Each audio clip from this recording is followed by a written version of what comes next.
We're going to learn 2 weeks worth of traveling into one Torah. We're going to learn Torah Aleph, Likutei Moharan. It's going to help us.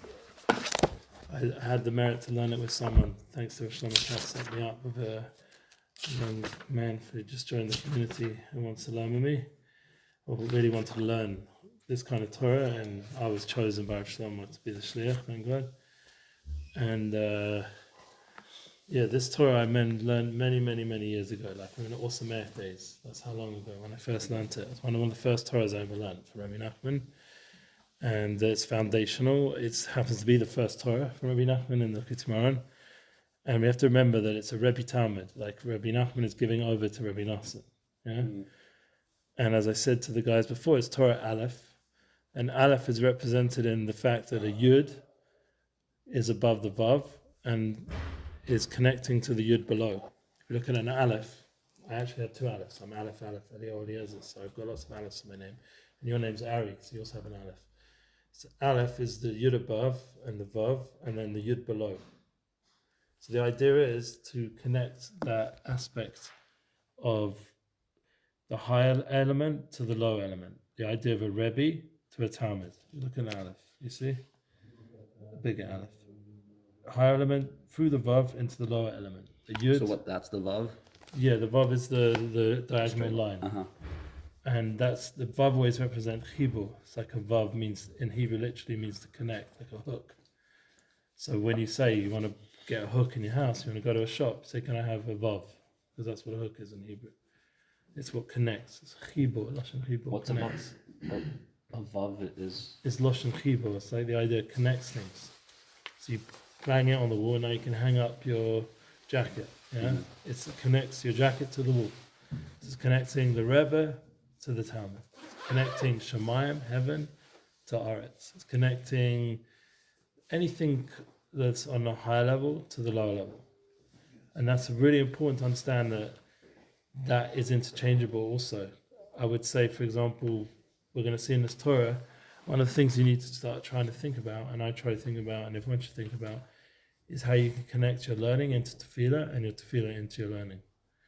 They should not be separated like the way the Gemara seems to say they're two separate things. Rabbi Nachman and David HaMelech, the Tzaddikim help us to connect those two worlds of spirituality, a pursuit of praying and learning. There should be a bridge between them. And where do we see it most obviously is in Psalms. When you say the Psalms, it's Tehillim, Psalm Kuf Yud Tes, Psalm 119 in Tehillim, Ashrei Tamimei Derech Hochim B'Torah Hashem is how Rabbi Nachman begins his Torah, based on this pasuk. Yeah, this is the beginning of the Torah. Ki Ayidei Torah Nikablim Kol Tefilas V'Kol B'Chashot. Through the Torah, all your tefillas and requests will go up. So by learning and praying together, it elevates your tefillas. And what it does on an inner level is you start to receive your tefillas. You start to understand. Through the Torah, it clarifies what your tefillah is, and through the tefillahs, you clarify your Torah. They're interchangeable. The higher Yud is influencing the lower Yud between the Vav, connecting them, and then the interchangeable. Torah is elevating the tefillah is elevating the Torah, and you're constantly going up and up and up. Like if you ever watch, have you ever seen Rav Yitzchak Morgenstern? There is a Avodas Hashem. He's always learning, like in the midst of his tefillahs. There's a sort of combination. Now, on a simple level for us normal people, usually like if you start learning, you're not going to daven. Yeah. So that's where it gets confusing. So obviously that's why Chazal made that chiluk, that difference, because in the end, when you're davening, you have to daven, you have to have kavanah, you have to pay with shamilas.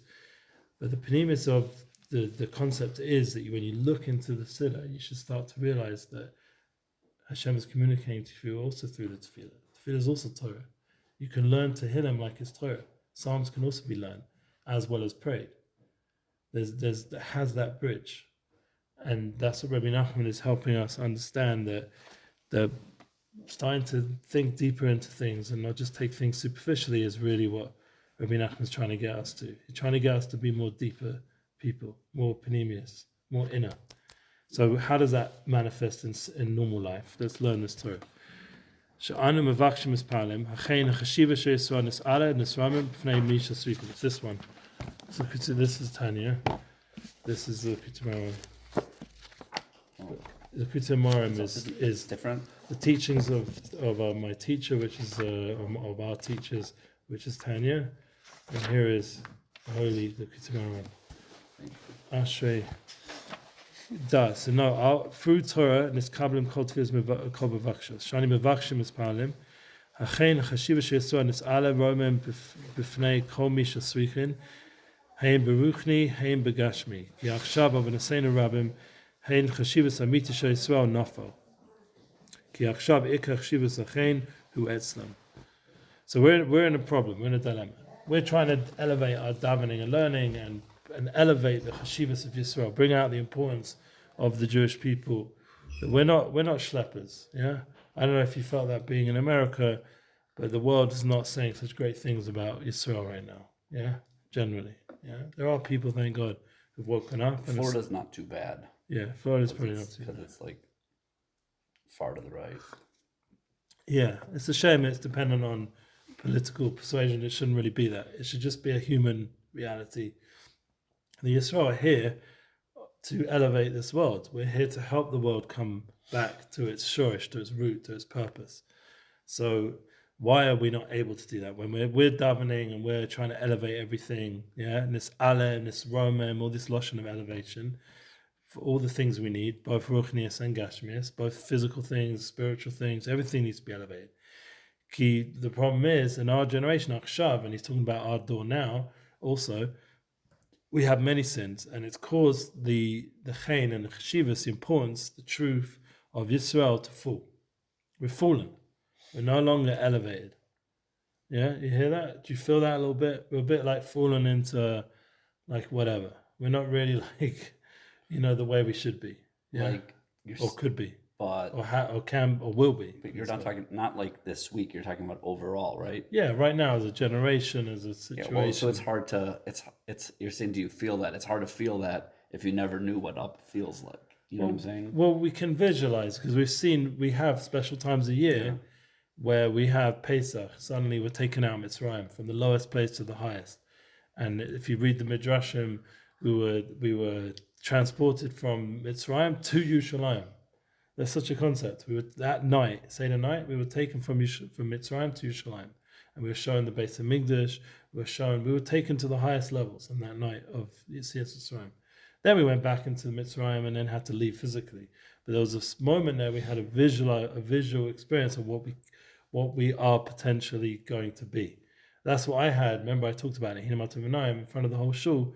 I had this revelation before I became religious that, in an external sense, but I was having a spiritual moment running along the beach of Brighton, the most non-spiritual place, and I had this vision of all my family, everyone together, surrounded by light in Yerushalayim. I had a vision. You have a vision of what Am Yisrael's potential is, that we can elevate everything. And that's Shavuos. We got the Kabbalas Torah, became Ish Echad Lev Echad, became one nation, one heart, one man, one creation. And we had direct communication with Hashem in the most revealed sense to a point where our souls flew out. And as you go through history, Sukkot, we have the Simchas Beis Shreva, these elevated times, Rosh Hashanah, Kippur, the Yom Tovim, we get elevated. There's certain times a year, Hanukkah, we get to see what it's like to bring the light of the Oresh HaMashiach, the light of Mashiach, the light of the Kohen Gadol into our homes through the lighting of the menorah. We get these moments of revelation. Purim, we get the simcha of drinking wine and having a Suda and celebrating the miracles Hashem did for us in the Megillah and doing kindness and shlach manas, and we get revelation and moments of what Klal are about. Like during this war, we've had moments of unity, that remind us that we're not really divided. We're really one nation, and we have one purpose. And the non-Jews are reminding us, who hate us, the ones who hate us, are reminding us that they hate us for a reason, because we have a purpose here. It's not just whatever, and we have to elevate that. You know what I was just thinking about during davening? Yeah, I was thinking about that. Like I heard someone say this, saying the Jews are like the chosen people, and someone asked the question. He's like, do I want to be one of the chosen people? Yeah, we've been chosen to live like a life of hell, basically, Yeah. over and over. What, through all and the over. pogroms? Yeah, and, it's been yeah. insane. Like this Yeah. is what we were chosen for. But then I thought of something Yeah. interesting. Is Hashem told us not to mix Yeah. with other people, Yeah. because he knew if we mix with other people, they're going to get jealous of us and they're going to kill us.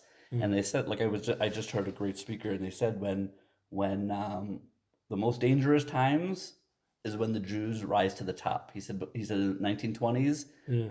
like the Jews had every high political like standing, and he goes, and right now he started naming off like the highest things, like Yeah. you know, in the United States, and he said we've reached the highest level, and In the world, physical sense. yeah, and the world doesn't want to see it. No, They're going to because beat us you know down. why? Because they really want us to reach the highest levels in the spiritual sense, and that we haven't done since, you know, thousands of years. Well, I mean, that could also be is that we need. We've been sort of a bit downtrodden in all ways. Yeah. Yeah. There have been moments of like, you know, there's been moments Well, of, there's fantastic moments, you know, obviously. we had Beis Hamikdash, we had temples, which they don't really talk about in history books. I never learned it when I was in school. I had to go learn the Bible to learn about it, or go to learn the Torah, learn the Talmud. But they don't talk about the temples we had and the kind of power and glory of our empire. They don't really talk about that. But and then when you get to, you know, the last few thousand years of that, we had these genius Rabbonim, like, you know, that whole history of Masorah, of tradition, through the Tanaim, the Amoraim, Reb Shimon Bar Yochai, all the way through. And here, Rabbi Nachman himself, in the previous page, says, Rabbi Shimon Bar Yochai, Havtiach shelo tishkach Torah Yisrael al yado. The Torah is never going to be forgotten. He brings this famous Torah from Rabbi Shimon Bar Yochai. The Torah is never going to be forgotten. We're always going to have Torah, and that's what's going to take us out of this exile. So Rabbi Shimon Bar Yochai receives that Masorah all the way till, Rabbi Nachman receives it from Shimon, from Rashbi, all the way through the Baal Shem Tov, through the Arizal, through this Masorah of unbelievable Siddiqim. And if we don't know about them, like many Jews don't know about the existence of all these righteous people in our history, they don't know about how important and fundamental what they carried with them and what they revealed in each generation, and how that revelation can inspire us to the greatest heights if we allow ourselves to receive that light. And every generation that light's there. In some ways the light's bigger now than ever, because we're just before Mashiach comes. The biggest darkness means there's the biggest potential of light. So really it's just about us, and this is what Rav Shlomo Katz is talking about right now, that the whole revelation of the Medinas Yisrael, of Yom Ha'atzmaut and Yom Yerushalayim, and then it was during Chodesh Iyar. We mentioned this the other day with the Baal Shem Tov. I know you went there in the Shir. We're gonna if you join on, you'll get to hear it. He's talking about this idea of oiris, of light, being able to go into kalim, going into vessels, bringing this tremendous light that's available amongst our people, and bringing it into real vessels that last. So you have ability. Now, what we're going to learn now is a very, very deep concept. What to do when you're looking at these vessels. You're looking at things in this world. Let's see. He's going to help us with it. I didn't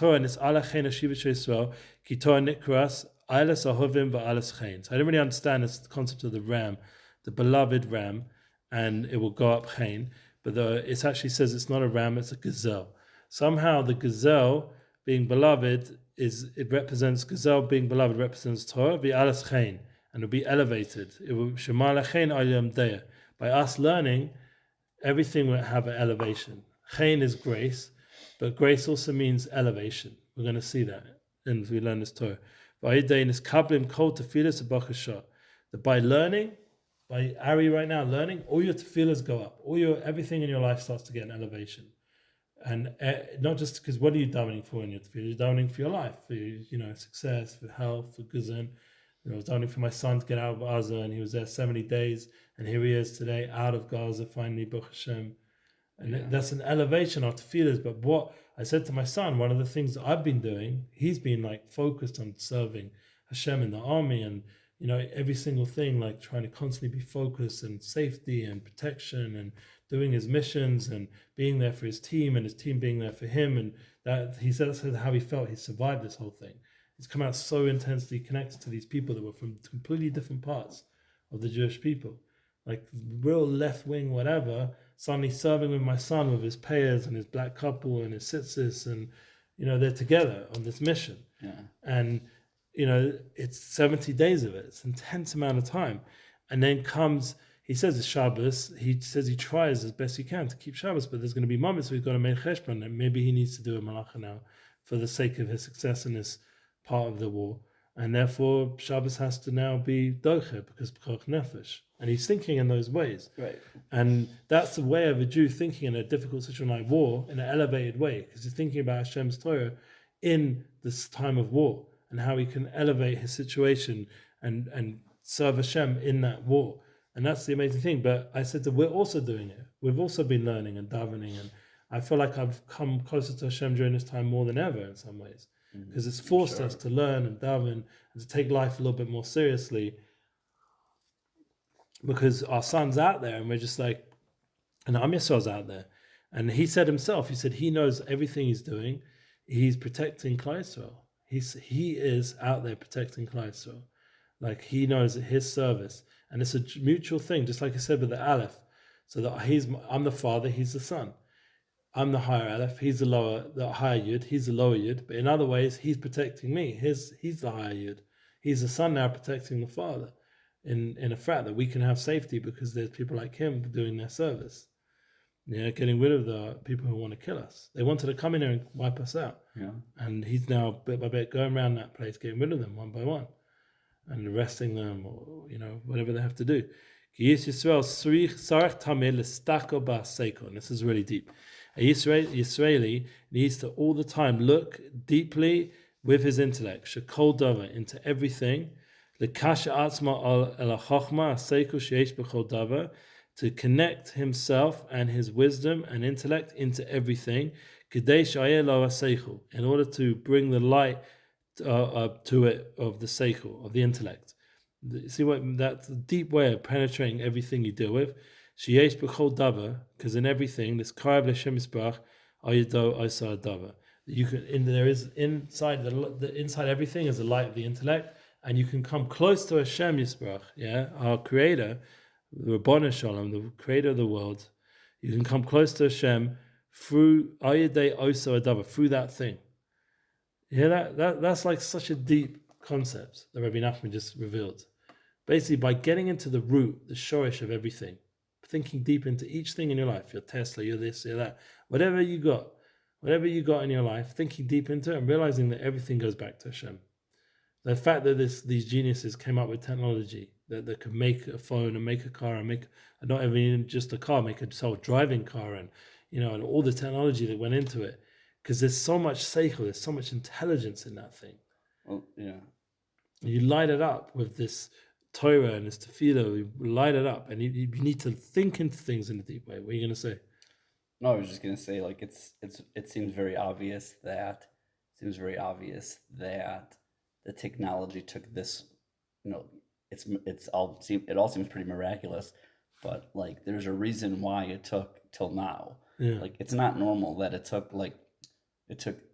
thousands of years to figure out how to make like the most basic car. Sure. And then all of a sudden they're like, they're the fastest, they're gonna fly, they're self-driving. It took thousands of years to make a computer. And the crazy part is everything that like they used to make them was in the world already. Right. It's not like, now that we have this, we could have this. So you're right. It really is Hashem decided to give us that intelligence now in the most intense way. And by the way, and I think you see a lot of it. I say this, that it's really sad. Like, the Jews really are spreading the lights upon the nation right now with their actions. Yeah. The only sad part is the evil inclination, devil, whatever you want to call it, is blocking it. Yeah. People aren't watching those videos because instead they're watching all of the how bad so that's Israel what he said is. before, that the cheshivas of Klal Yisrael is by them. What does that mean by them? Who those them? By the ones who are not elevated, who are not saying good things, who are not teaching the world truth. So what we have to bring back the importance back to those who teach true Chain, which is Torah, which is Yisrael. And what we have to realize is that the Jews themselves have to awaken that deep element in themselves, so they're connected to the root of creation. Right. They're not just this external thing, waking up and just working and then going, getting shikar and going back to sleep. Like there's a deep penetration of knowledge and wisdom and spirituality within everything we're doing. And Am Yisrael are here to awaken that truth about creation, that in every single thing there's this intense, deep intelligence and life and light. And we're a people of light. We're not a people of war. We're only right now doing war because we have no choice. But as Rav Shlomo said, we're Be'etz and we're a people of light. And our job is all a goyim, to bring light to the world. So we have to get back to that place. And the only way we're going to get back to the place is during this transition time to make sure that we're secure and we're safe and we do our mission fully, that we protect ourselves fully, so then we can continue to share that light. And even how we do the army, we do it with light, hopefully. Yeah, I see that when I see the pictures of my son, he's light, he's lit up. He doesn't look like some dark soldier, like he's been through war. He looks like the most elevated person right now. So there's a way to do it the right way, Baruch Hashem. Because the seichel is this great light that lights up everything in his way. That the wisdom of man is to light up his face. And we've been learning that in some other Torahs of Likutei Moharan, this concept of lighting up your face. Yeah, how do we see we just had now Hanukkah. How do we see that happen? Hanukkah is Panei Menorah, the face of Menorah. What is a face? A face is 2 holes in the ear, 2 holes in the eyes, 2 sockets, nostrils, and a mouth. What's that? Keneged a menorah. Every person's face is Rishus Rabbin, is lighting up the world around him, or not. With Chochmah, with wisdom, what's Shemen? Shemen is connected to Chochmah. You put the oil in, you light it up. That's the wisdom of the Jewish people there to light up the world. We're meant to be a beacon of light to the world, even our face. It's meant to shine out wisdom to the world. That's how we're supposed to be. Yeah, he says this seichel is a great light that lights up everything in his way. Because Chochmas Adam, the wisdom of person, lights up his face. Zeh bechinas Yaakov. That's Yaakov, our forefather, who we're dealing with right now with Vayigash. He's going to come to Yosef, and then next week Vichi Yaakov. We're in the Pashas of Yaakov and Yosef. Yaakov and Yehuda. Yaakov zocha leBechora, she rachis. Yaakov was zocha to what? To the Bechora, to the firstborn, because he is a rasha. Remember, he chapped it back from Esav. Esav stole it from him, and he got it back. The Bechora, shu bechinas chochma. The rachis is chochma. Rachis chochma yos Hashem. The beginning of wisdom is fear of Hashem. Rachis chochma. Rachis barash. It says barashis. It says b'chochmasa. It says in the Targum Yonason. Yeah, the Targum Yonason is a translation of the Torah into Aramaic. He says it's b'chochmasa. Bereshis, the first word of the Torah, Bereshis, translates as with wisdom. How did Hashem make the world? With wisdom. Everything you put into the world is with wisdom. So we have now this whole explosion of artificial intelligence. Everyone's talking about it right now, AI. I don't know if you heard it. In America, everyone's going on. Rogan just had those humane technology dudes on his thing, the social dilemma directors guys. Everyone's talking about AI. What's the whole thing of Am Yisrael? Our intelligence is authentic intelligence. We call it AI if you want, but it's going to be authentic intelligence. It's not coming from data, from algorithms. It's coming from the light of true chokhmah that goes into the root of creation. Almighty intelligence. Yeah, almighty intelligence, even better. Yeah, good one. Yeah, or Ari intelligence. Yeah, or Eli intelligence. Yeah, you don't really have an Aleph. Whatever, you have an Aleph. I don't have an A. Zeh bechinas Yaakov zochel lebechor shereishis shu bechinas chokhmah. It's going to tikkun Yudaled or Mishpat k'mo shekosov reishis chokhmah. There we go. I just said that. The Reishis says in the Tehillim, Reishis Chochma, Zeh Bechinas V'Kveni Zeh Parmaim. Says in Bereshis that Yaakov tricked Esav twice, to get the Bechorah. First time was when he was young. How did he get it back? He gave him food, red stuff. He said, "Eat this, and I'm buying back your Bechorah." He bought back the Bechorah. The second time was with the Brochas, with Yitzchak Avinu. So Esav is screaming Yaakoveni, same word as Yaakov. He tricked me. It's also represents trickery. He tricked me these 2 times. Why did he need to trick for the brachot when he already bought the birthright? Like, why didn't he get the bracha first then? Because Yitzhak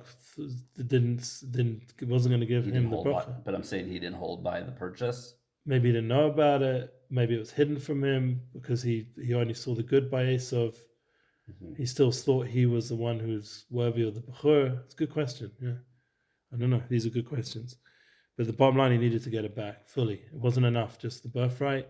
He needed to actually get the brachas also from Yitzhak, because Yitzhak was going to give it to Esav. Wait, no, I know he needed the brachot, but I'm surprised because the mother helped him get the brachot, right? She knew about the soup, right? She knew. So why couldn't they just say, like, meaning if it's talked about in the Torah about the purchase of then clearly it was like a real purchase and it's something that works. Yeah. So if it works, then why couldn't they just say, like, oh, Esav doesn't get the bracha? Some reason they say yes, he was blind or something. He was being hidden from him. This whole thing, that he could only see Esav as the one who was worthy of the bechorah. So it's a deep concept. Basically, Esav had an ability to initially he could have been the partner with Yaakov to fix up this world. Yeah, you could also say that we see that in the world. He needed Esav's bracha. Meaning, you see that with America. If America, which has really got us Esav, would truly partner with Israel, Shalom al world, yeah, because together they had the power to pretty much sort out everything, yeah, but they're not really. It's sort of like all the time this back and forth with trickery, and Biden says one thing but means something else. Like, it's not a real full partnership. It's a sort of like, it's not fully. It's not there yet, yeah. So there's something with Esav where he's not fully there. He's not ready yet for that kind of shlichus, if he ever will be. I mean, it says that ultimately he will do tshuva, Esav. His people will do tshuva. Ultimately, there will be a tshuva for them. But that's a good point. There's definitely that presence here. This is one of the concepts in this Torah that's going to come up again. So it's good that you brought it up. Now this is really powerful. Yeah, Targum Onkelos translates for Chachmeni. This is the aspect of sun. Sun is obviously a very bright, entity. Because the intellect lights up everything, like the way that the sun lights up everything. That's how powerful the intellect is. It brings light to everything. They're bechinas mishle. I mean, even if you take a phone, how much of the phone is to do with light? The whole usage of it, you can't see it without light. Right. Yeah? The whole fact that it even has a light on it. You can even adjust the light. You can even control the lights, control the car. I saw you the other day. You turn on your car from your phone. It's mad. Yeah, it's crazy what's going on, and it's just going to get more and more intense. We're going to get, as Elon Musk says, who's probably like, in my opinion, a bit of like an Esav kind of character. Like, he has tremendous potential. We just got to stay with us, kind of thing. That right now he is, Baruch Hashem. So this idea that he created, he says ultimately we're going to become cyborgs. Like the technology is going to be integrated into us. It already is on some level with the phones. How much we use them and integrated in our life. But we'll see.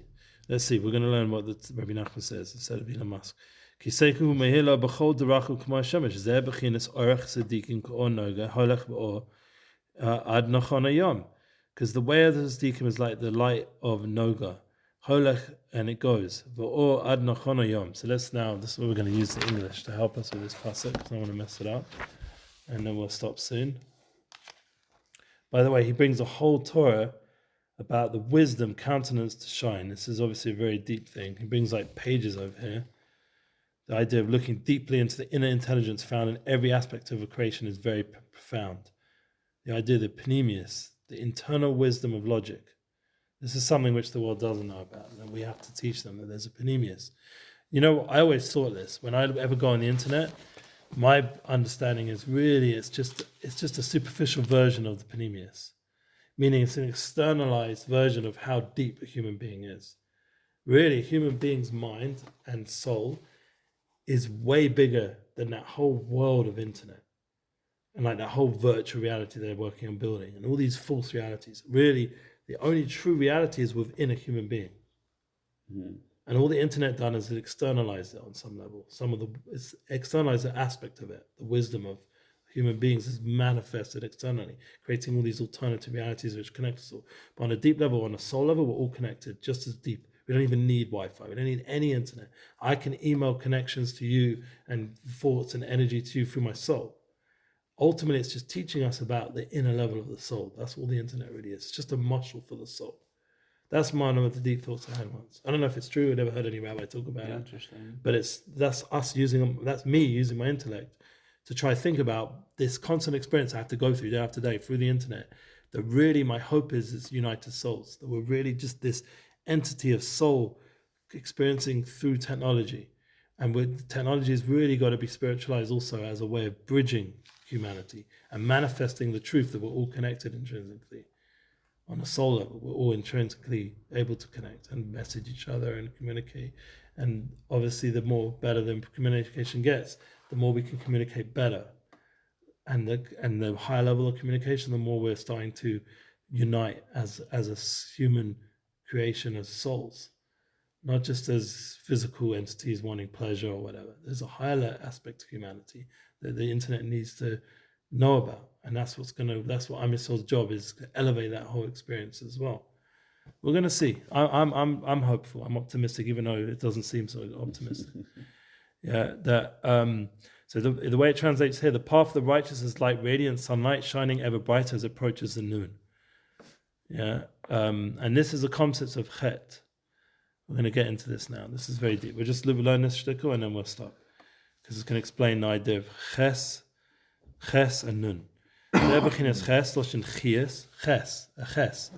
ches is the language of chias, of energy. This is based on the Zohar, Pinchas, Tikunim, Tikkun. Ki chochma seikuhu b'chias shal kol davar. It's really important to know this, that the chochma and the sacred intelligence is really the energy that's behind everything. So everyone's talking about this whole endless problem of lack of resources and energy and electric and power, end of the world kind of talk. What's the answer back to them? No, every human being, and how much energy is inside a human being? He's like a nuclear bomb of energy, a nuclear power station of energy. He has so much energy because it's his seichel, he has chochma, and that chochma is the source of energy within everything. That's how you find it. That's how Einstein was able to find the neutron and the power that's within all these atoms, and because it was through intellect, it was through these giant minds that they revealed in everything the energy that's there, the power that's within creation. Did you see that film Oppenheimer? That film is like, wow, that's a powerful film. That blew me away, that film. The guy was Jewish, obviously. Oppenheimer, another Yid, and he's standing there with Einstein in the middle of the beginning and end of the film.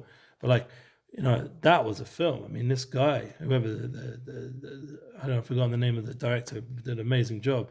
But the concept, just the brilliance. So if you want to watch a film, you go to cinema, waste your time, or watch something online if it's available. Oppenheimer's one is worth watching, but it has to be done on a good screen, good sound, because the sound in it, the energy of it is very powerful. Interesting. You see the intellect of a person. And finally, he wasn't like a tzaddik, and it became a mess because of the power of nuclear bombs and nuclear fusion and what it created. But the underlying power is the intelligence of these people, these Jewish souls that came and revealed such power. It just needs to be used right. It needs to be channeled in the right direction. It has to have the values of Torah and spirituality, not get pulled into the wrong direction. Chachma Tchiyah, the Chachma is energy to it. It brings life, says Kehelis. Ach machma sha'or seichu godom od ki efshele zachut alav ki im ayidei bechinas nun. That's the next part of Chen. Where do you say the word Chen is grace? Ches nun. Ches is Chiyas Chachma, energy. What's the nun? You have to bring it to the aspect of nun bechinas malchus. That you can't really get to this tremendous power until you have the other aspect, which is malchus, which is nun, the other letter of Chen. Chen is ches, is chochma, going into what? Malchus. Lifnei shemesh yonin shema. Perish Rashi loshen malchus.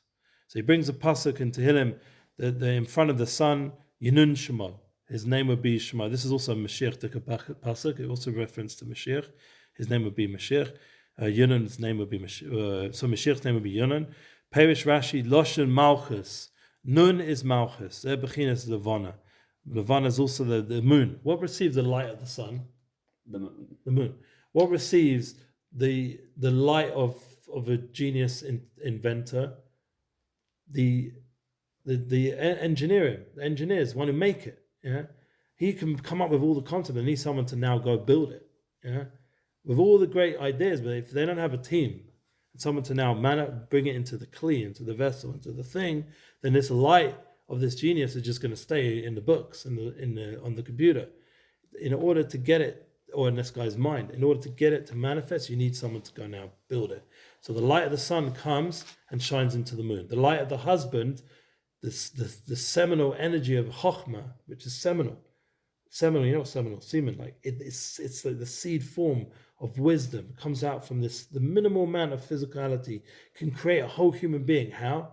Only one way. You can spill it wherever you want, it's not going to create a child. What's going to create a child has to go into the woman, has to go into the Levana, has to go into Malchus, it has to go into a Kli to then develop it into a person. Yeah? You hear that? Yep. That's your marriage, that's it. That's what Shalom Bayis is, that revelation of Chain, of, we say in marriage, Chain, Chain is very deep. The concept of Chain, we say by Hanukkah, we say by the Haftorah. Chain, there's a whole Haftorah, it says it many times, Chain. When it says, when you want to understand what Kabbalah is, it says those Yudea Chain, those who understand Chain. Chain is referred to in Tanya as Kabbalah. Yeah, why? Because it's Chochmah into Malchus. It's taking the deepest wisdom into understanding, into application. That is what we're learning. This is like a deep concept. This you could, if you were like a genius physicist, or I don't know all these names because I'm not such a genius, but if you were one of these guys who was like, an Einstein kind of guy, PhD, like a deep thinker, like Jordan Peterson kind of person, you know how much joy he'd get to learn this piece of Rebbe Nachman with Jordan Peterson and go sit with him. Right. He'd be like, this is based on Tanakh. This is based on Pesukim. You're telling me that Tehillim and this is teaching me the deepest wisdom of being able to look into creation and see the energy and bridge that energy into reality. He'd be like, wow. And we've got this. We can just take this off the shelf any day of the week and just learn Rebbe Nachman and then any other sefer which also talks about these kind of deep, kind of like the Tanya or any other Yisrael. And it's like opening up creation to us. And you start to now look at everything around you, like Elon Musk and all these guys, and you start to realize that it's Hashem's chesed. It's all Hashem who's giving these people tremendous gifts of wisdom and understanding, and so they can invent these unbelievable things, so that we can then go after we've learned together into a Tesla and go to my house, and you're going to go home afterwards. In this device that gets us from here to here in such a smooth, quiet, easy way. You could even press it self-drive and let it do it for you on some level. Yeah. So we'll end off with this. And this is the bridge between Chochmah and Malchus. It doesn't have any light itself. This is really important to know this for Shalom Bayis. Yeah, when you with your wife, you have to realize sometimes she is lacking light. No one else can give her that light. No video, no phone, no friend, no therapist. Only person who's gonna get that light from is you. Why not Hashem? Maybe women nowadays we're very feminist based, so we can always say the women can go do the davening and the avoda and they can find their own way there. Maybe that's true. In general, it's supposed to come from them. And the Rebbe did encourage women before Mashiach comes to learn a lot of Torah, and they themselves are starting to give us a lot of light. We see that here in Shur David. But right next to the Snoshim, they have a lot of light to give the women. But at the end of the day, on a normal binary understanding of creation, which there definitely is truth to that a man is meant to be mashpia the light to the woman, like a sun gives to the moon. Without sounding old school, but that's how creation is set up. I'm not saying things have changed a lot. Sure, women are learned and all this and that, but men need to do their job of shining light to their wives. All avanik or chama, because what ultimately is going to happen, and this is what we're seeing now before Mashiach comes, that Naseh says in Yeshaya, the ore of the moon is to become like the light of the sun. So what's going to happen is so much light now gone to the moon now that it has its own light. Like we're seeing before Mashiach comes, women are becoming independent where they're generating their own light, like you just said. And that's when Mashiach comes again. Mashiach comes, women will shine as much as the men. There'll be a light there'll be the ability for them to, as we see nowadays, before Mashiach comes, so much strength women have, and they're able to not only be a mother, but also to be able to do all these other things as well. And it's murder. It's wonderful to watch. The women are becoming so empowered, and so in a good way, not all the unhealthy stuff, the healthy way of them becoming empowered, and that they're bringing light to the world in their own way. And now that's before Mashiach comes. It says Eisha Sovev Gever. The woman's going to surround the husband, so she's going to actually end up getting even more strong and be able to give us that. It's interesting because you see it on a physical level too. For example, like just in the war, that tank crew that like killed 50 or 100 terrorists. And what about that great video where you see these like strong looking like army soldiers and like we're here to win, and they've got the masks on and everything, and they look like just four like commando men, and suddenly they take off their bandanas and they're like long beautiful hair, and they're like totally feminine. But really, they're not. They're like these soldiers. Right. Yeah, it's like crazy. It's like, wow, I wasn't expecting that. And it's so sad because the world would love a story like that. Yeah, women are so strong and so powerful. Like Gal Gadot, that kind of thing. It's the most beautiful story ever. But not when it's the Jewish people. But they won't talk about it. It's the first time in history. Yeah, because it shows in the world, the first time in Israel, this little group, the weak Jews, their women could even. Like things are changing. It's crazy. Things are changing. It's hard for the world to get its head around it, but and ultimately we'll have to.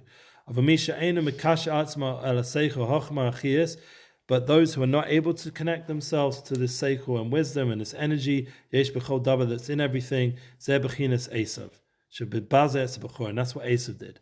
This is answering a bit your question. He was bevazeh. He made fun of the b'chora. Yeah, so he's not able to connect into it completely. Yeah,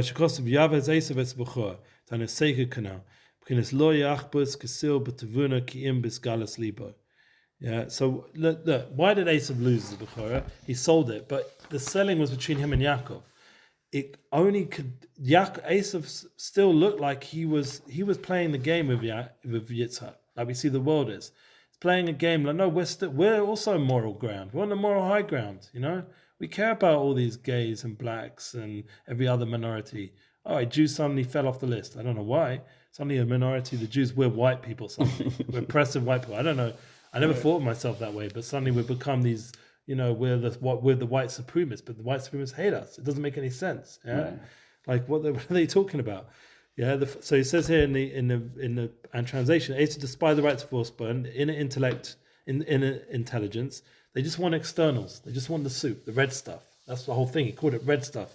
He couldn't even name what it was. Mm-hmm. He just called it. It looks red. That's Instagram model. Yeah, it looks buff guy. Everything becomes so external. Yeah, the fool does not desire understanding, but only to bear his heart. Yeah, and this corresponds to the kingdom of evil, the moon of the other side, and the moon shall be disgraced. So we'll end on with that. And that's just to read the Hebrew of that. I didn't read it. I say now beginners loach but ksil to the kingdom of Galas, there beginners Malchus of Rasha, beginners Lavana to sit Achish Ayadema, Vachafa Lavana, Vachili. There begin the Yetzer Tov, the Yetzer Ra. So what we're going to do, we're going to get into this whole battle between the Yetzer Tov and Yetzer Ra. And what is the Yetzer Tov? What is the good inclination, which is what we want to know about? It's the side that focuses on the soul, the panemius, on the inner, on seeing deep into creation. That is the Yetzer Tov. That's what we need to develop more and more to fight this. And my son said, and we'll end on this mum's the last sentence. My son said he's learned to become a warrior. He said he always was. He knew that about himself. But it's just enhanced his understanding that we're in this world to fight. Whether it's fighting evil humans, evil people, or it's fighting the inner evil inside. So we're in this world to be a warrior and fight. And that's what he says, I'm a lochem, and that's why I'm not coming out of this war. I'm a warrior, I'm not coming out of this war traumatized. Because I'm just doing what I'm here for. Mm-hmm. So he said there are other people who are traumatized. And, it's hard for them. But he said, for me. This is my essence. I'm just doing what I do anyway. Just now it's with real people. Right. It's pretty intense comment to come out of my son's 19 years old, Yeah. Well, the whole thing's intense. Yeah, it is intense. Baruch Hashem. Should be well. Good learning. I'm just going to start. One of the reasons why people contact me because they want to hear some of the classes because I was known as the Midnight Rabbi. So like, I'll show you the message I got this morning. So I'm just not making it up. Not that I thought you thought that, but you never know. Here it says, a guy called Yankee, I don't know who he is.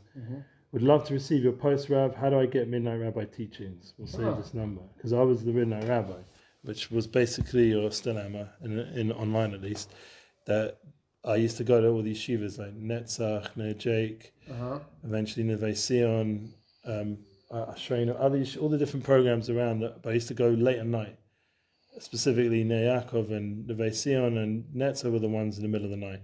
So the guys themselves called me the Midnight Rabbi. You'd go there and learn with the guys. Yeah, at midnight. And not only that, I'd sometimes hang out with them in the streets or even ended up in a bar once or twice in a disco. Right. So I wasn't exactly like the discotheque rabbi like Reb Grossman, but he's a huge person. But just on a level for about 4 or 5 years, it was an easy lifestyle to be up every night for years. Yeah. But the guys all appreciate it. And an amazing thing is, as you can see, I'm still getting messages and people still refer to me. I just got another message from someone on my Instagram. Have you got any pictures from the Ner Jake days? I haven't heard from this guy for years. Did I make a bracha? No. So the point is that when you've done something and someone like Rev Grossman inspires you, because he is an inspiration, it gives you that energy. Even like right then I used to get paid to do it. It was a job.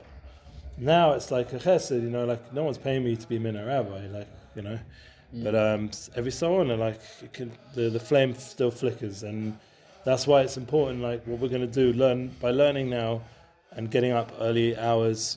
We can hear the Nates meaning they're dancing right now. Getting up at these early times, it gives us ability to tune in, and they're singing a breast of nigga, which is interesting. Yeah. But it gives us ability to set a standard. Like if we can keep this up, let's not be hard enough. Like tomorrow, for example, is a fast day, so I don't think we should probably learn. Yeah, maybe we'll see. You'll tell me how you feel later on today. But like a fast day, no coffee. It's Erev Shabbos. It's going to be a hard one tomorrow. Yeah, right. It's the Yotzai Rabbi Nosson, so maybe it's a good time to learn Dafka Rabbi Nachman. But the point is that once you get this standard, like I remember for years, I was up in a kollel. I was up all night, but I also used to go to a kollel 4 till 7 in the morning, kollel Rebbe. We're talking about years. I was in that kollel. And then I'd go be by either daven with the kollel Rebbe or go to Rav Simaya, which would finish davening around 12, depending on what, and then I end up by Rav Simaya's kollel or other things I was involved with. So it was a really intense schedule all day and all night. And my son, who's now in the army and just came out of Gaza yesterday, Baruch Hashem, 70 days in Gaza. Wow. So he has said many times, his marich, his mummy and tati, like my wife's much more on her game than I am. She's actually the one these days that gets up more early than I do. But nevertheless, like he praises us, marich, because it gave him the structure as a kid, always seeing us getting up early. So It's not just the influence you have in, say, like in a popular sense, like people know about you or whatever. It's about the most important influences in your home, because they see you mean business. You're serious about this avodas Hashem, and that's really the key to the game. We're going to see in a minute. We're going to learn in Likutei Moharan that everything always, as Rabbi Lloyd Sachs once said. I know it's funny, Rabbi Nachman, Rabbi Lloyd Sachs, but you can bring them all together. He said that a lot of the Bereshis is all about family. It's all about family politics. Right. It shows you that the foundation of the Torah is about family. The world is about family. It's really a mashal for the nimshal, which is about our relationship with Hashem, obviously. And those closest to us is going to be those who are usually the most challenging. And that includes, obviously our wife, our children, our parents, our in-laws, everybody. Everyone in our life who's closest to us is going to generally be, like yesterday, one of my family members, we were talking about my son. He comes out of Gaza, he's just got his beard trimmed and his hair cut. And, he looked a bit fluffy at the beginning. And then by that point, I'll just show you a picture, he looked a bit more Masuda. And but then one of my brothers threw in a joke, oh yeah, but he left out those two big points on his face, yeah, which we know what that is. It's the pears. Right. So one of my relatives lost it a little bit. It was like, this is not a time to make a joke of someone who just serves and like literally been in action and had bullets flying around him. Like he looks a bit fluffy there. Right. And then you see him afterwards, he's more Masuda. Right. Yeah? But like that was because they, thousands of people are volunteering to cut these thousands of soldiers, to cut their hair and Right. to give them a trim and make them look Masuda after they've just been through crazy. I don't know how many barbers there are, but there's enough that they can cut all these thousands of soldiers there. And give them a trim and make them look good. So, because it's nice, they come back. They've been 70 days. He said he didn't take off his boots for 70 days because they were sleeping He came in. back here, or is he just? He's off just on the border. base? So he's not even On home. the base. No. There's a whole tipul. They have to do a whole thing there. Wow. And he couldn't even take off his boots because the whole time he had to be in action mode because he was in Arab people's houses most of the time. That's the only place they could sleep in Gaza. Yeah, and it's heavy, hardcore. I mean, he's got stories. He's already starting to tell us whatever he's allowed to say, and it's intense. But the point is, how it connects here is because we're going to get into the next part of the Torah, which is going to talk about Yaakov and Esav, Right. and there is a Milchama, there is a war. And one of the things my son said to me yesterday on the phone directly to me is that I brought this just in case, that there's a lochem, the idea of a warrior is what my son said he is. And I said to him, do you feel trauma? Like, do you feel like maybe his adrenaline is not as high as it was initially? Like they all came out very high spirits and maybe now it's dropped a little bit.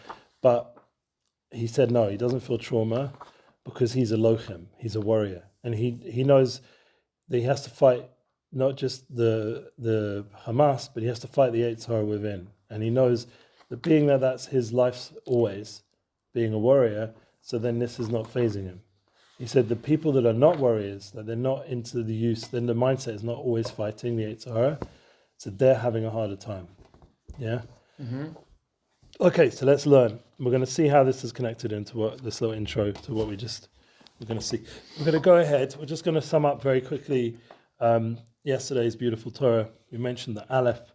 This is the first Torah of Rebbe Nachman. It's the Aleph, and the Aleph is the key to the Torah.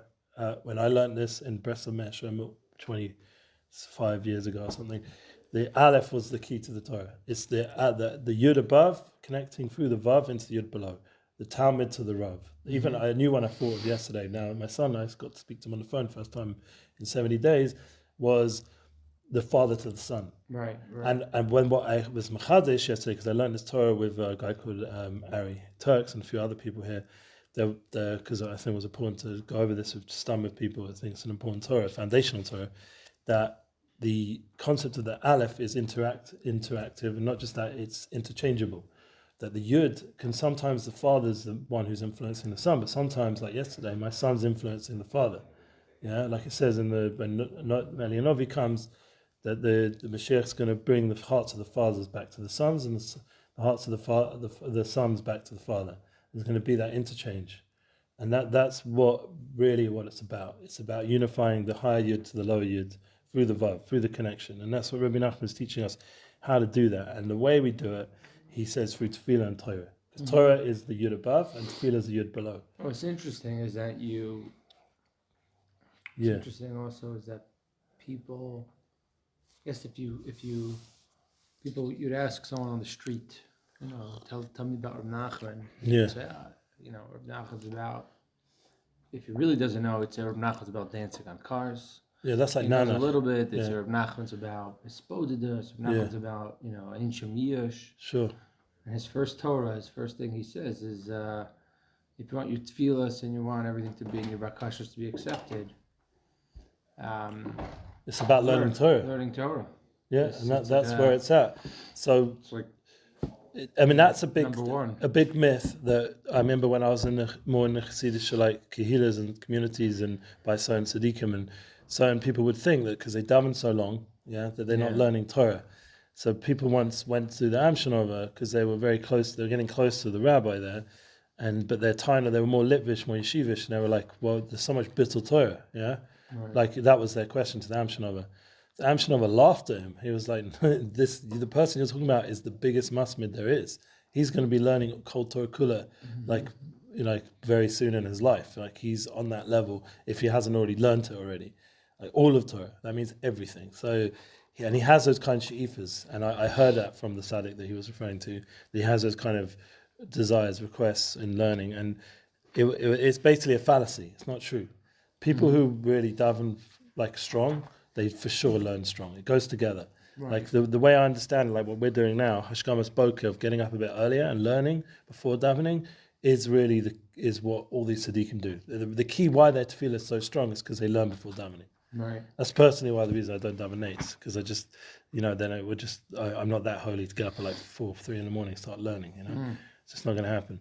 So anyway, but the idea is joining together the Ruchni and the Gashmi. That is the avoda that comes together through tefillah. Because what happens is by davening, it lifts up everything in your life, elevates everything, and that's what we discussed yesterday. And the idea is to constantly look into things in a deep way and find where the root, what is at the root of everything in creation, chokhmah. And we're going to see, as we go in this Torah, we're going to see more and more how this is the real shorish of everything in creation. It's chokhmah, Hashem's wisdom. And that's how he created the world. We're going to see Bereshis. It's a famous Targum, I think Targum Yonason, that says B'chokhmasa. Bereshis translates into B'chokhmasa. That with wisdom Hashem created the world. That's how Hashem made the world, through wisdom. And I mean, it says that in the Zohar. It says that Hashem looked into the Torah, and it's not just, once again, he uses that lashon, istaku, to look deeply into the Torah and created the world, Boreama. So that really, when you look at the world, really the idea is you're meant to see how the Baraisa, the Torah, the light of Chokhmah is in everything, and that's what we're learning here. That's a very powerful, profound concept, and it comes relevant in everything you're doing. This is one of the beautiful things that we discussed yesterday when I learned to someone else. They say, if you think of someone like Elon Musk or these geniuses out there, or even you go back, I don't know if you saw that film Oppenheimer or Einstein or any of these big gaonim in the Havdil in physics and have created these tremendous technological developments. These kind of genius people, that you start to realize that the one thing they're missing is the ability to see where the root level is. This is the one thing they're missing, which is the key to the game. And this is Rabbi Nachman's going to fill that in for us. We are learning something which is the root of all that energy and wisdom that exists in the world. Nuclear fusion and self-driving cars, all this genius stuff, this technology that we have with us, it all has in it this root. And we're going to see now. This is where we're holding now. The intellect is this great light that lights up everything and in every way. The wisdom of a person lights up his face. Yeah, you heard that pasuk? It's a beautiful pasuk. Are you holding where we are? Yeah. I think it's a little bit before. Yeah. Zeh bechinas Yaakov. Now, this is an important word. If you're learning one of the things we're doing together is getting all the Yesodis of Breslov down. Yeah, as much as I know and heard from Breslov Tzaddikim. One of the important words when you're learning any Breslov Torah is bechinas. It doesn't come up so much in other Sfarim. Especially the amount of the use that it gets in Rabbi Nachman's Sfarim. It means aspect of. That's like a loose translation, because remember to focus on this paragraph there for a second. So, yeah, sure. So the first paragraph, right? He spoke about. This one's confusing me. The first paragraph is it talks about. We spoke about the bakashas, the tefillos. We spoke about learning. We spoke about chen, chashiva. Oh yeah, that's important that you bring that up again. Chen is the big yesod of this whole Torah. We're going to see that in a minute. It's going to explain it. Remember, this was just an intro. Right, exactly. So the concept of chen, how that connects into this concept of making a yichud, unification between your Torah and your tefillah. We're going to see how that connects. He hasn't explained it fully yet. He's just sort of touching on. It's an intro. Yeah, and the whole idea of lighting everything up. Yeah, right. He's just now starting to explain it. So really, the first two parts that we did yesterday were really almost the whole thing was almost like just an intro, and now he's going to start to. But you have to understand what's so deep is.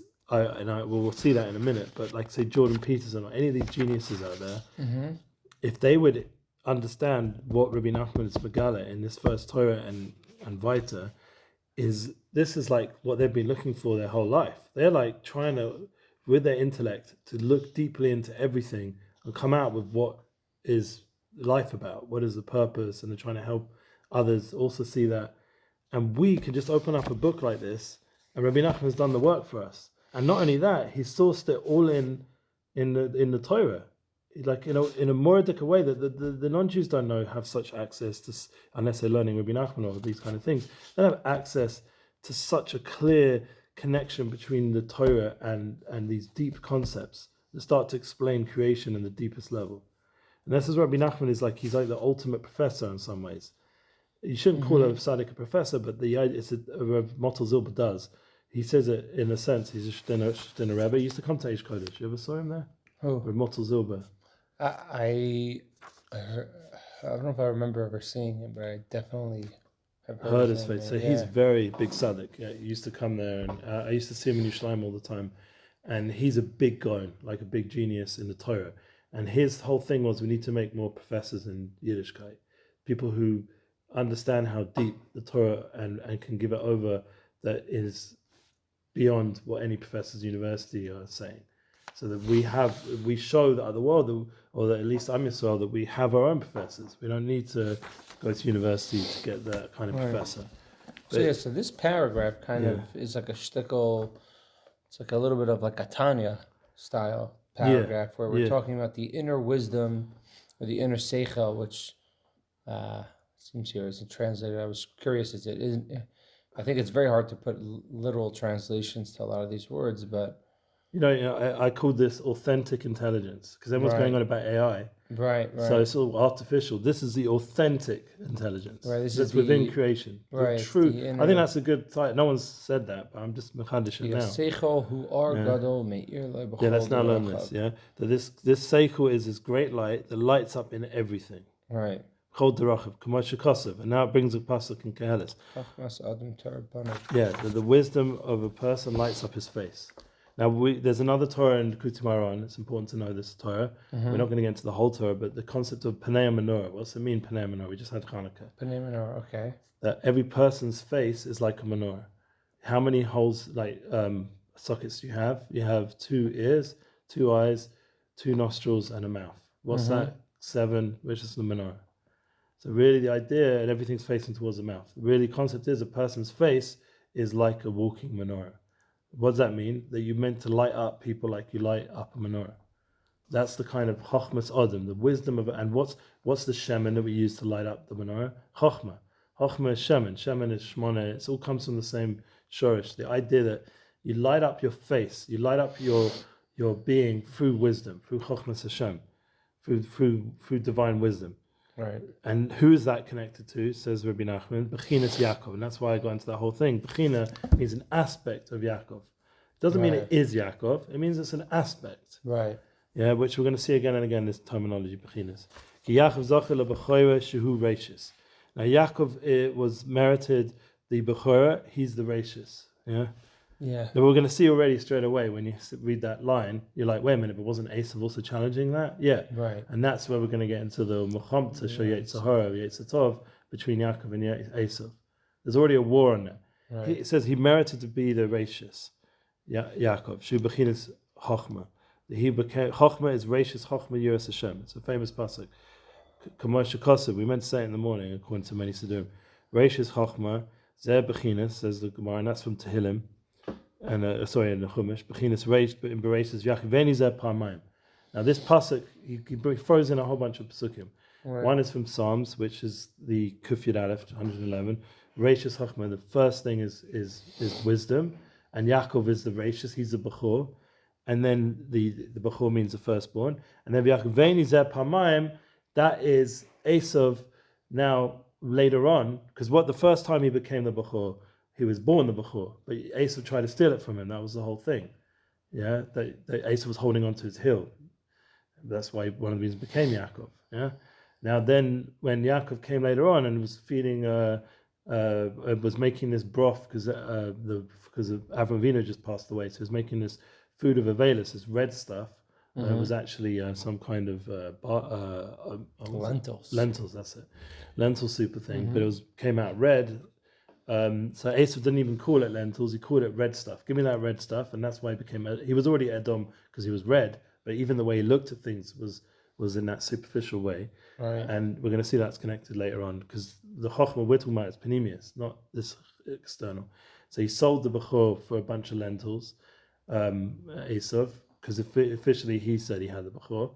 Then later on, Yaakov was accused by Esau of tricking Esau. How? What's the word he used? V'yakaveni. This is the pasuk he brings. V'yakaveni zeh parmaim. This is when he was getting a bracha from Yitzchak Avinu, Yaakov, and it's a very important bracha. This is a blessing for all the generations, for the firstborn of Yitzchak. V'yakaveni zeh parmaim, said Esau. He said, "You tricked me twice." V'yakaveni is the same, has within it the shorish to Yaakov, Right? because Yaakov has within it the concept of trickery, zeh parmaim.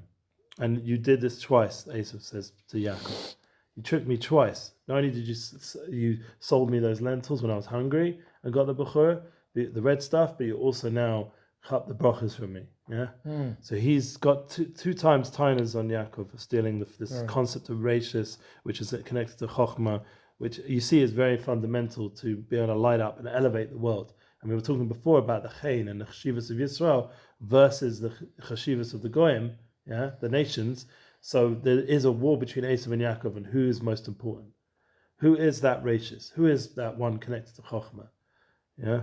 So there's definitely like a lot of tension, as we mentioned by Sachs. There's a lot of brotherly tension over here.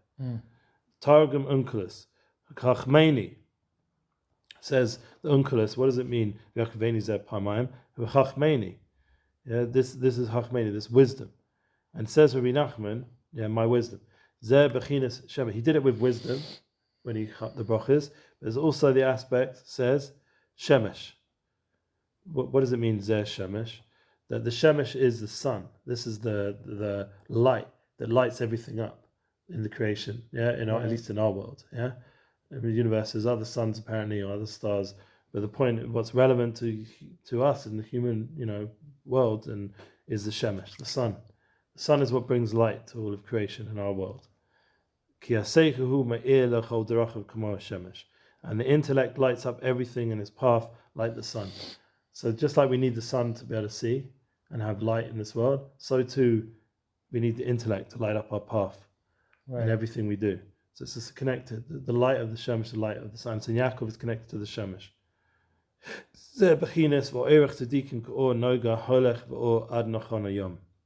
So now he says another aspect. Remember, you keep seeing this word bechinas. Mishlei, orech tzadikim. This is the way of tzadikim, like the light noga that lights up the path, or ad nachon. Can you translate that? Because it's a hard pasuk. The way of the tzadikim. We have that whole book orech tzadikim. This is the way of the tzadikim. Is like the light that he goes on, and the light. The path of the righteous is like radiant sunlight shining ever brighter as it approaches noon. Yeah, so it gets lighter and lighter as time goes on. So the path of tzaddikim ka'or. As the day goes on, the light gets stronger. So like I was walking today, the sun's strength is not so much. In the middle of the day, it's going to be burning. Yeah. Remember, bechinas ches. We're learning a lot of bechinas here. Yeah, so that's why this is Rabbi Nachman Loshen and Rabbi Nosson. Zeh bechinas ches. Or ches, yeah. What's it ches? We have a ches, the letter or the os ches. Remember, we're talking about chen here. This Torah is very much connected to the concept of chen. The first letter is a ches. Loshen chias, and it's also the first letter of chokhmah. Ches is chias, is energy. Very important. Everyone's looking now. The whole world's looking for energy. There's an energy crisis. The whole world cares about energy. Right. How do you have more energy in your day? How do you have more energy in your car? Energy in the economy? Energy everyone cares about energy. Chias. Now we're going to get to the root of what chias is. Energy. Ki chokhmah seichu chias shel kol davar. Here we go. The wisdom and intellect is the energy that's within everything. Chokhmah v'haseichel chias shel kol davar k'ma shekosef hachachma techia. Yeah, and that's what it says in the pasuk. Ki chokhmah k'ma shekosef, and it's also a pasuk in Kalas Zion. Hachachma techayeh. That means that wisdom is what gives life, like gives energy. Like, so it's even a beferish pasuk, but the concept is that wisdom and seichel is the chiyas, is the shorish, the root of energy and everything. So if this is so important, because everyone's looking around for these energy sources, it's within each human being.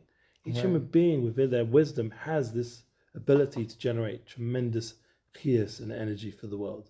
Right. We're like walking around with nuclear power within us. The problem is the world doesn't understand it because they're very distracted by what they see outside of them.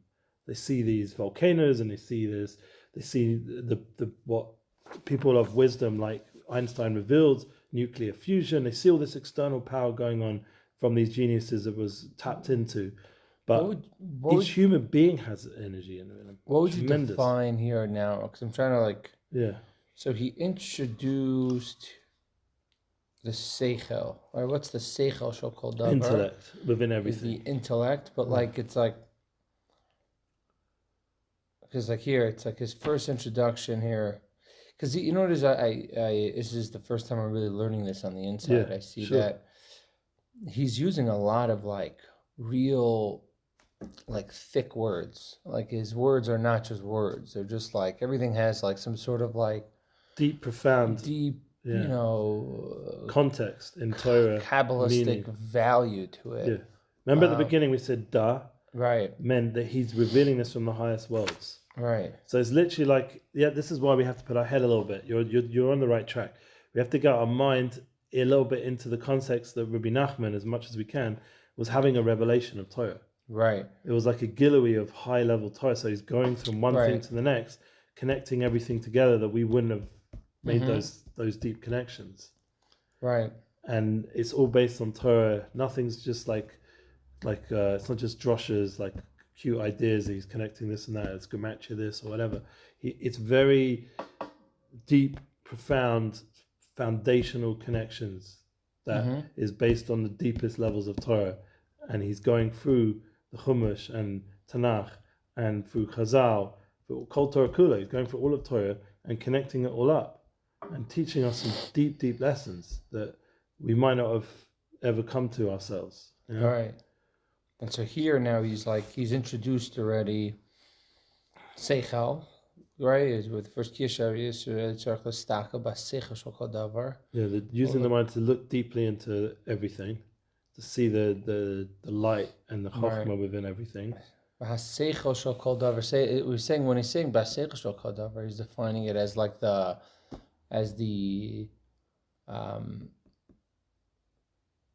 it's like it's not the seichel as in the mind. It's like the seichel shel kol davar. So it's almost like the root of everything, the intelligence behind whatever it is we see. We've sort of manifested that as human people the last bunch of years through the internet and through AI, VR, AR, all the different augmented reality, virtual reality, or artificial. We've manifested that intelligence within everything. But the problem is we've only done it on an external level. That's where the world's going wrong. So he hasn't defined your he's showing it from an inner level. That's the point. And that's from the Torah. Seichel, when he's talking about seichel, he's talking about the inner light. The inner light. This is what the world doesn't know about so much. The inner light. So this is our job to teach. When I hear seichel, I think about like use your seichel, but that's not the right translation here. No. Rebbe Nachman is when he says seichel, he's talking about, when you see a chair, you're thinking about, something like... Yeah, everything has like a shulchan. Hashem created... I'll give you an example. Shulchan. Yeah, we're using a table right now. Yeah, to rest these books on and learn. And there's even a cover on it and etc. Now, shulchan is the lashon shlach nun. It's brought down in a sefer called Torah Kodesh. Yeah? Right. Beautiful. Torah Shulchan actually. Actually, no. Maybe the Torah Kodesh also brings it. But Torah Shulchan is the same author. His name's Ravan Rot. He wrote Shomer Munim and he wrote Torah Kodesh, Torah Shulchan. So in Torah Shulchan, he says Shlach Nun. What does it mean? Every time you come to eat, it's a shlichus, to elevate something in this world. It's an actual mission. So the Shulchan teaches you how to elevate this world. What's Nun? So we're going to learn in a minute from Rabbi Nachman, Mincha Mariv. I chose an example that's connected to this Torah. The Nun is Malchus. Nun is this world. Nun is elevating all the lower aspects of this world. Finding the deep, the nitzos, the spark within everything. That's what the shulchan does. You come to a table, either the shulchan in the base of Mikdash, the shulchan in your home. You come to a table. The idea is to take things of this world and elevate them. It's like a place where you offer up the food, you offer up the learning, you offer up. You're experiencing something as a shlichus, as a mission. So that's just one word, Hebrew word, and you can create this whole Torah about elevating things in this world through the shulchan. Right. And that's like an example. Whereas if you just call it a table, unless you're a language expert, you're not going to get much out of that word. Right. Honestly, like I personally don't get much out of that word. But when you bring it back to the root, which is the Lashon HaKodesh, and the fact that Hashem created it as a shulchan, not as a table. He created it as a shulchan. Table is like some weird word translation that came out of somehow of all sort of things bumping into each other in the world, and they decided to call it a table. But shulchan gives it a panemius. Even a lot of other languages can have insights, but it's not as explicit and clear and root level as Hebrew, because Hashem created the world through Hebrew, through the building blocks of the world is Aleph. I find that the words in Hebrew have such a deeper meaning. Yeah, they have a numerical and vice value. versa, when they try to give a Hebrew word and they say the English version of the Hebrew word, it's like, like instead of it being like a bathtub, it's like ambatya. Yeah, it just feels like you're just like really almost like disappointed. The when they when they take the word, the English word. That's Ben Yehuda's contribution. Like the guy with the streets named after in Yerushalayim, he sort of made a little bit the holy tongue a little bit more right, because there's like a certain less chachma, holy. so many words that you hear. He sort of there's a word for it. He tried. I don't know if he did it on purpose, but he sort of made this holy tongue into something very weekday, very mundane. That's the word I was looking for. Right, which is not the right thing to do. We're here to elevate the world, not to go the other direction. Right. But nevertheless, they wanted functionality, so he was chosen in that academic time of scholar and other things to create that kind of focus. But it's interesting. I didn't know that's what Ben Yehuda is. Yeah. I thought it was like someone from Tanakh. No, Ben Yehuda. I mean, the Ben Yehudas from Tanakh would be even worse, because there's Eva Onen, the one who spilled seed and died. So you don't really want to name the streets after those guys. For Ben Yehuda Street, then, right? Yeah. So Ben Yehuda was this guy, one of these more original founders of Israel, the state of Israel. But if an academic of Israel, Academia of Israel. But if you go to Rogan, for example, he is very overwhelmed by the genius of Hebrew, even though he hasn't probably had the best shlichim, the best people to explain it to him. But the little he understood, he gets every so often he goes from one of these things about how he's amazed how it's the only language that has a numerical value to it. Right. He sees that as a very Joe Rogan. Joe Rogan. Oh, he talks about Hebrew? Yeah. No, I'm a big fan of his, and he'll cover everything. I used to listen to him. Yeah. So he doesn't always get to the real pshat, because once again the guests who come who are Jewish are not always so clued into this wisdom. Right. But like the little bit, say, I've seen Peterson talk to Ben Shapiro about the wisdom of the Hebrew language. He gets overwhelmed by it, and I think it would blow his mind if he really would have access to the depth of Torah, because he's got the right mind for it. It just doesn't. I always feel like it'd be nice if you teacher. got like a real scholarly Jew on it. Yeah. The scholarly Jews don't really get to feature on any of these things. That's part of the fact that we don't have the cheshivas. We're not looked at as important. Right. And it's a shame, because we have so much wisdom that the world, if they would just listen to us, it's like we're sitting there like overflowing with the deepest wisdom, and they get sidetracked with all this nonsense politics, and then we can't even get into that discussion. Right. It's a shame. So that's why one of the reasons why we're learning and we record and we try and make a little dent in the world, that they should start to realize how much they could gain if they would just talk to Am Yisrael in a deeper way than just all this nonsense politics. Ach machmas she'or seichu godol ma'oz. Yeah. So I just want to like get it very clear in my head here. So we have that. So we have the seichel shel kol davar, or the kasha, right? And then so now we know what seichel is. Seichel is what I like what you said, is like the godly intellect within everything. Godly intellect, you put it into a creation. the opposite of artificial intelligence. Yeah, right? it's authentic intelligence. Authentic. That's the Chiddush I So thought. what is Chachma then? So it's like, because then he Chochma throws in the word Chachma. and Seichel. So if we look in davening, example, you can always go to Shemona Esrei, Right. say Chochma being a das or Chochma Seichel. There's different nusach there. Right. So when you learn about what the difference is between Swad and Ashkenaz, where they change it to Chochma being a das, and the Seichel. So Seichel is intellect, but what Swad wanted to do was make more of an emphasis on the Kabbalah Shabo. You understand the sod of Torah. They wanted to make sure that if you're davening, let's reference the true Seichel. What's the true Seichel? Chochma bin Adas, which is like the whole Chabad thing, like the Tanya saying here. Chochma bin Adas is the inner understanding of what Seichel is. Right. It's Chochma is a seminal point. Bina is, as the Tanya explains, is sort of building on that seminal point, and Das is now application of that clarity. The knowledge, the understanding. Sorry, the wisdom, the understanding, and the knowledge. Chochma bin Adas. That's how you translate it in English.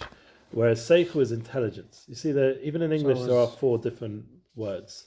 Right. And so my question is, so the Ashkenazim are more going to focus not on the Kabbalah, they're going to focus on the intellect. Because he switches gears. Seichel. First he starts talking about Seichel, and then at the end he brings in Chachmas Adam Ta'ir Panav.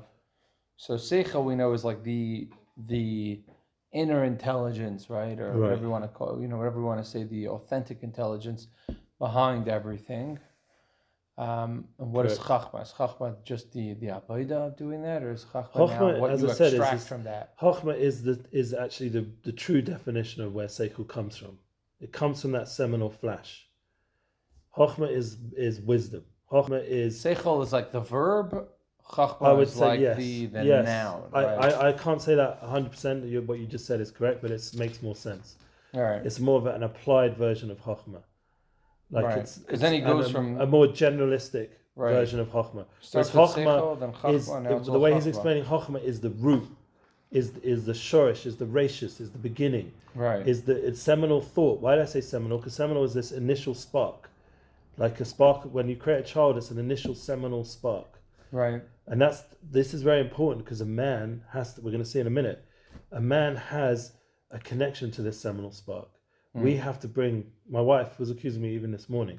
I'm not bringing enough light to her. She never said those words, but I'm not. What did she say? I'm not comforting her enough and supporting her enough emotionally. And what does it mean really? It means that my light is not on. I'm not on enough. I'm not shining to my spouse enough.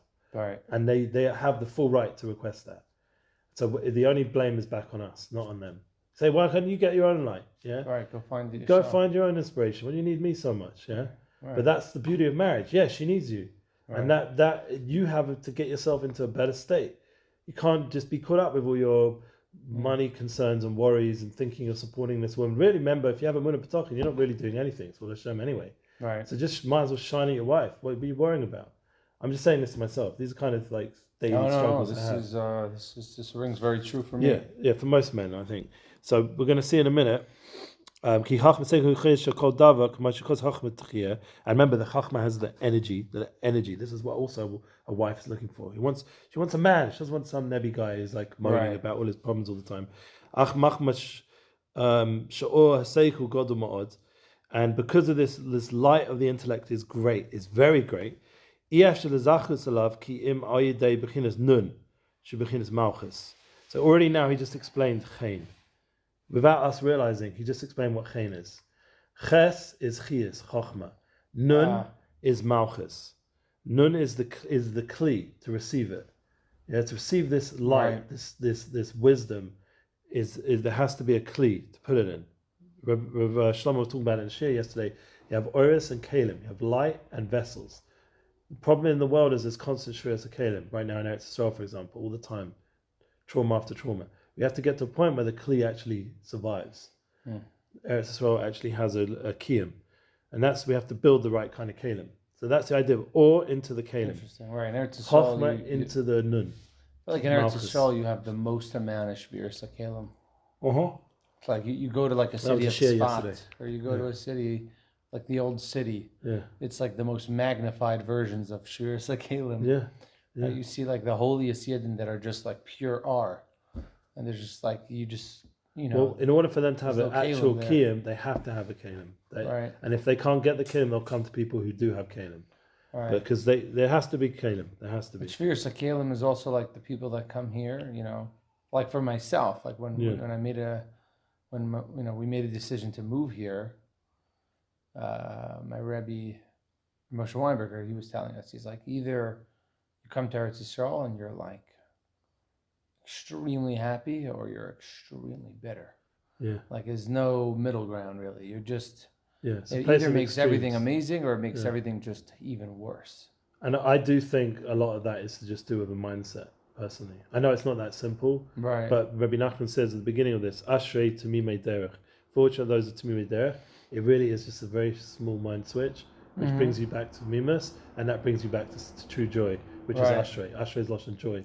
So to want to get back to that joy in life, you just have to make a mindset change. Right. And that's Rabbi Nachman. It's interesting that's the pasuk, right? He took, and now suddenly we're talking about the deep, the deep concepts of seichel, chachma, and Holchem b'Torah Hashem. This is the Torah of Hashem, Hashem, not our level of Torah, which is all lamdisha, whatever. Actual Torah Hashem. This is coming from Hashem, the deepest level of Torah, and it's beautiful that we're able to sit here on a whatever day it is, Erev 10th day of Tavis, and discuss the deepest Torah. And it starts to make sense of life a little bit because it's ach machmas because make a meal like this the specific or seichel that's so great you cannot you have to have the kli. You can't get that light without the kli, without the malchus. Malchus is kingship, is building a vessel. So this is a pasuk talking about Mashiach. It's a very deep pasuk, but the Rashi who gives Peshat, Perish Rashi says Loshem Malchus. Yanun is this, which is one of the names of Mashiach, is the Loshem Malchus of kingship. So based on that pasuk, the Shemesh is Chochma, Yanun is Malchus. So Chochma going into Malchus is Ches going into Nun. And what does that make us? Chayin. And that's why if you go into Tanya, every time you learn the Tanya, he says, those who know Chayin. That's what he calls Kabbalah. Kabbalah in Tanya is Chayin. Because why would that be Kabbalah? Because Kabbalah is about taking the deepest wisdom, Chochmah, the rachis of all wisdom, of all knowledge and depth in this world, and bringing that light down into what? Into a Kli. Right. That is Kabbalah. So you can now start to understand the deepest wisdoms of Hashem. That's why it's called Zod Yedeh Chayin, those who understand Kabbalah. So now we just got a very deep concept, and we're going to see how this is very practical as well. Zeh bechinas levana, because now we mentioned that the chokhmah is the shemesh, but what's malchus? What is the nun? The nun is the levana, the moon. Now, haven't you heard this Moshe 100 times? The idea, or maybe 1,000 times, it's brought in many Shalom Bias books that the wife needs your light. Why? Because she's the levana, and you're the shemesh. Right. We're going to get into a little Mashiach Kavot here now. I'm going to say it now. So we know that the moon receives its light from the sun. Yeah, it has no light itself. It's only what it receives from the sun. So if we're doing this, that we're meant to be the Chochmah and the woman's the Malchus, we have to be the sun to the moon. We have to light up our home. And we said the Yud above to the Yud below, husband to the wife. What's connecting? The Vav, the Chibur, that connection. Zer bechinas Malchus. This is the aspect of Malchus. Yeah, the Levana, the Leith Le Gemari Klum. This is a very important concept in all of Kabbalah, all of Chassidus. Right. It's the concept of Malchus. What is Malchus? What is David HaMelech? The Leith Le Gemari Klum. There's nothing. Bittul. Very important concept in Kabbalah as well. And someone once said, how do I find Bittul in Breslov? He just said, call yourself a Breslover, and then you'll have plenty of Bittul. Right. That's a good comment I heard once. The late slave Gemari Klum. There is nothing to it. Has nothing to it. And that's true Bittul. Malchus makes itself like as if there's nothing there. So I don't know if you've ever felt that, but sometimes you feel like with your wife, like she makes herself as if she's got nothing. Right. Like you've just done all this work. You brought home this thing. You bought this thing. You bought this thing. You've owned this house. You've done this. You've done that. And somehow she'll make you feel like you've done nothing. Right. Because what does she want at that moment? She wants your light. She wants your attention. She wants you. Not all these things that seemingly she wanted. What was underneath all that stuff? She wanted you the whole time. That was really the truth of all those things. She wanted the light that's within all those things. She wanted the light. She wasn't wanting those things. Those things, as much as men try to buy off their wives, they'll never ever really satisfy them until they give themselves to their wives. That means their energy, their light. Their and that's also the idea just Malchus. A king is nothing without his people. Exactly. And without your wife, what have you got? You got children? No. What do you got? You got like you sit by yourself, a bachelor, Right. You're not creating anything. You're just sitting by yourself. Always you can go and party and be with hundreds of other people, but you're never coming back to that base, that home, the bias, and having filled up with your light. Where's your light gone? Has it gone and created anything? Your inner light, your seminal power, has it come and created anything? Right. Like maybe you created a business, you created this, but you haven't put it all into this kli, which is this gift of a woman who will then turn it into reality, into a home. Right. No, but that's all very old school way of understanding husband and wife. Now we're going to see something interesting. Yeah, because what's going to happen? Bechinas Chachma, Bechinas Shemesh, Naaseh, and it says in Yeshayahu, or Levanik or Chama. You hear that? The light of the moon is going to become like the light of the sun. So good news for all our ladies who might be listening to this, which probably aren't, but just say they are, that they'll come to Shir Tovit and they'll say all these women who are into Avodas Hashem. Right. And they're generating light also. Right. Rebbe Yudaman, if we call her that. Yeah, she's giving over shir just like, a rabbi. She's got light. Yeah. So wait a minute, it's not just the getting all their light from the husband. They've got their own light. Mm-hmm. And who encouraged that in a big way more than any other tzaddik in the last however many generations? The Babich Rebbe. Right, the Babich He Rebbe. got women to learn Chassidus. He got women to be mashpia also. And then we start to understand that there's a certain, before Mashiach comes, the moon's going to start to have its own light. It's going to start to shine as well. It's going to shine just like the sun. And that's before Mashiach comes, women we start to notice become more and more prominent. And they have their own chashivas and their own light. But you see today, it really is. Today there's like just... And without even getting to the feminist thing, just in a true way. Just right, in the Orthodox Jewish world. Yeah. Things are changing. Women, Rebbe and Grace is the biggest, one of the most biggest lights there was. And that was already a while back already. Hanani and everything she did. She makab my wife. She was the first real light that my wife ever saw. She came to a school in London and lit her up, literally. Let me just. I like to circle everything back, so I can because there's so many concepts here. Yeah. So again, just going through the paragraphs here. So we have here. So first he introduced the idea. I like to pull it all together. Good. So that I really have a seder in my brain. Important. Because these deep ideas. Yeah, we have to make. Started off. Which he starts off this whole Torah with the Asher Timim B'derech Holchem B'Torah Hashem. It's like, and sometimes as you read it, it doesn't make sense, and then when you go further back, it only backwardsly starts to make sense. Yeah. Like, what is he talking about? Chayin. What is he talking about? Chachma and Seichel. So, but anyways, we have here. All right. So we have So we have the chayin. The first pasuk. The first paragraph. He talks about the Torah. He talks about that being the ikar to our tefillos and our bakashas. Yes. Ikar chashivas v'achenu etzlam alidei Torah. Problem is gone by the goyim because we're not lit up. We're not shining that chokhmah through davening and learning and lining ourselves up, connecting chokhmah to malchus. We're not doing it.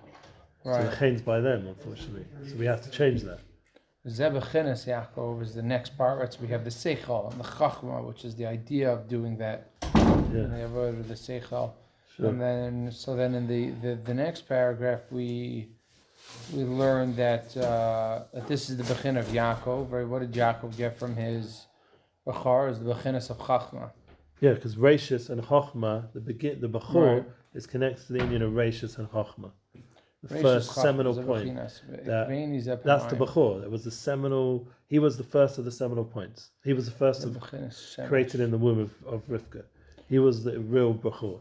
but he had to manifest it again and again. Are they saying that this was actually his Bechora, or this is what he inherited, or this is actually just Shehu Bechinas Chachma? That is what the Shehu Bechinas. Is this what his Bechoros was, or this is how he, or this was he had? Meaning he obviously had this before he made that good business deal with Yaakov. Yeah, that's what I'm saying. That's what I'm saying. It was from the original seminal. Right. He was the original the of point. Yaakov Avinu himself. Yeah, he was the Bechor in the womb. It just Esav ganav it from him. Yeah, he fought with him about it. Yeah, and we're going to see again in a minute. That's literally the next Torah. That Esav is going to be constantly fighting Yaakov for the Bechor. Right. He wants the Bechor, but the problem if it goes by him, he doesn't have any respect for the Chochmah and for the Panemius and for the Rashis. He doesn't have any respect for the Bechor in Bechor itself. He sells it. In fact, he sells it to Yaakov so easily for a bunch of lentils, and he doesn't even call it lentils, he calls it red stuff.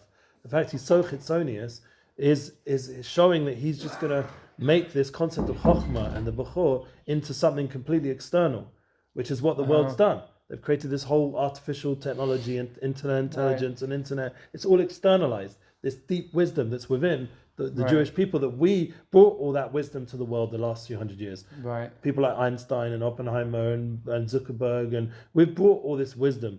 Yeah, even the internet was Schmidt, whoever his name was, Eric Schmidt. It's all Jews. Yeah, we brought this tremendous light to the world, and they've externalized it because they're not. In the end, they're not. We ourselves are not bringing it back to Panemius, to inner. It's up to us. We have to bring it back to Panemius because we are the Bechor. We are the one who's going to bring Chashivas back to everything. It's going to bring the light and the Panemius of all Davar, and that is our. And also in marriage, the sun to the moon. Right. And then we go from there. So we go from that part. So there's the Bechinas of Yaakov. Yeah. And then we go from there. V'zeh Bechinas Shemesh. The light of the sun. The Haseichel Meir Lo B'chol Darachav Kamosh Shemesh. V'zeh Bechinas V'Aruch Tzadikim Ka'arna Negaholach V'Arnochanayim V'zeh Bechinas. Okay. So it's like he's like almost creating like this chain here. We have here the Bechina. Well, first we're learning about Seichel. Then we're learning about Chachma, which is Seichel is like, Chachma is the avoda of Seichel. And then, what is Chachma? Chachma is like the avoda of Yaakov Avinu. Right, or this is the... He's an aspect of Chachma because he's the Bechor. Right. And the Bechor is the Rashis. And Chachma is connected to the Rashis. Hashem created the world with Chachma. And Rashis Chachma, Yiras Hashem. Right. This is what Chachma is. It comes together with the Rashis, with the beginning. Interesting. And that is the seminal. One might say, and that's getting everything back to its root. I would say that Avram Avinu, I wouldn't. I guess we'd have to define that as well too. Like, but the difference is with Avram Avinu, because Avram Avinu, he is the first of the Avos, but he is not the Nakuda of this chiluk, this divide that took place between Yaakov and Esav. That's when it made a nafkamina. Right. That's when it's fundamental to creation. Right. Because it's Yaakov versus Esav. Right. It's the Yetzer Tov versus the Yetzer Hara. And that's fundamental part of creation. And Ravinu, his Mochamas Yetzer was B'chol Levavcha, was in his heart. Right. Yitzhak was with his soul. He gave up his whole being to sacrifice himself.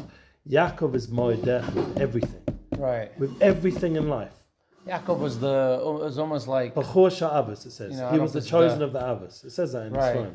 So it's really, almost like Yaakov Avinu was the first, almost like complete Avos. He was. That's what it says. He had the struggles. That's where his life becomes the key. That's why we become known after Yaakov. Yaakov becomes Yisrael. Interesting. The fact Avram didn't have a counterpart. Yitzchak had Yishmael, but it still wasn't. Yeah. There was still something not complete about that. Whereas the fight between Yaakov and Esav is from the beginning, from the Rashis, from the beginning. It's like Yishmael was like a stepbrother. Yeah, so this is the fundamental struggle in creation that Rabbi Nachman's bringing alive here. Right.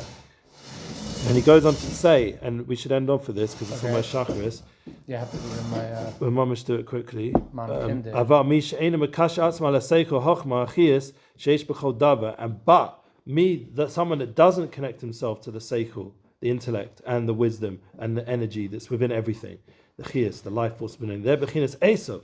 Like I was saying before, that Esav, he made shamed the Bechorah. He made fun of the Bechorah, of the Rashis. It's a famous pasuk.